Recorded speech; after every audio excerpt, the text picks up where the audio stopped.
नमस्कार मित्रांनो, स्वागत आहे तुमचं आपल्या मिनी व्लॉग मध्ये. आम्ही चाललोय फिरायला. झाला कारखाना चालू. कशाचा? खायचा. गरमागरम मॅगी आणि समोरचा व्ह्यू आहा एक नंबर. आज आम्ही जाणार होतो मुन्नारच्या एर्वाकुलम नॅशनल पार्कच्या तिथं, आणि तिथं पोहोचल्यावर कळलं की गाड्यांची पार्किंग तर अख्खी फुल आहे, पण वेदर एकदम भारी होतं. मस्तपैकी गाडी पार्क केली आणि पुढे जाण्यासाठी निघालो. 200 रुपयाची एंट्री तिकीट काढले आणि आम्ही मध्ये एंट्री करण्यासाठी गेलो, आणि नंतर कळलं 1 ते 1.5 तास नुसती बसची वेटिंग आहे. खूप वेळपर्यंत बसची वाट बघितल्यानंतर बस आली, आणि शपथ सांगतो फर्स्ट टाइम एवढा मला आनंद झाला होता एखादी बस बघितल्यानंतर. त्याच्यानंतर बसमध्ये बसलो आणि निघालो एर्वाकुलमला जाण्यासाठी. एर्वाकुलमच्या तिथं पोहोचलो. म्हटलं पहिले पोटोबा करून घेऊ, आणि तिथं एक भला मोठा केक होता. तो केक खाल्ला आणि आता आम्ही पोटात पण पडलेलो होतं, सगळे एनर्जी पण होती. म्हटलं चला आता पटापटा वरती जाऊ. आणि गेल्या गेल्या बघा ना आम्हाला इथं हा काय प्राणी दिसला, याचं काय नाव आहे ते तुम्हाला मी वरती गेल्यानंतर सांगतो. वरती म्हणजे वरती टेकडीवर गेल्यावर, बरं, नाही तर म्हणशाल वरती गेल्यावर.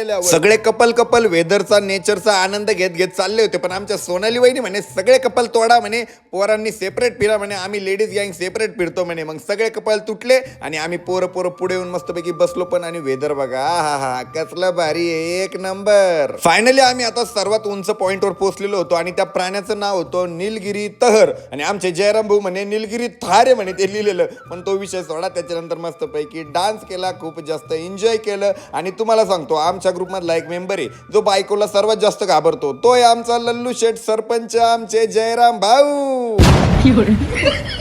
घाबरगुंडा नवरा ऑफ द इयरचा अवॉर्ड देऊन आम्ही त्यांचा सन्मान केला. परत बसमध्ये जाण्यासाठी निघालो, आणि यावेळेस आम्ही फ्रंट सीट पकडलं होतं, त्याच्यामुळे बसचा पूर्णपणे आनंद घेत होतो. त्याच्यानंतर आम्ही एका पॉइंटला पोहोचलो. तिथं पोहोचल्यानंतर सगळ्यांनी मग चहा कॉफी घेतली, मुन्नारची फेमस. त्याच्यानंतर आम्ही निघालो टेकडीला जाण्यासाठी. आणि सिरियसली सांगतो गाईज, हा आयुष्यातला माझा बेस्ट क्षण होता. एकदम भारी वेदर होता, आम्ही सगळ्यांनी खूप जास्त एन्जॉय केलं. त्याच्यानंतर एका गावात पोहोचलो, आणि तिथं गेल्यानंतर कळालं की इथं केळी ना किलोनी भेटती. आपल्याकडे कशी डझननी भेटती, तशी इथं केळी किलोनी भेटत असती. आणि आरोही आज ना असं पागल सारखंच करत होती, नुसती हसत होती. तिला काय झालं होतं काय माहिती, बट तो विषय सोडा. तुम्हाला जर आमचा पूर्ण एंटरटेनिंग व्लॉग बघायचा असेल तर आपल्या YouTube channel Rishikesh Gadekar vlogs वरती नक्की बघा. इंस्टाग्रामवरती बघत असेल तर आपल्या आयडीला फॉलो करा. यूट्यूब चॅनलवरती बघत असेल तर आपल्या चॅनलला सबस्क्राईब करा. भेटू उद्याच्या व्लॉग मध्ये, तोपर्यंत बाय.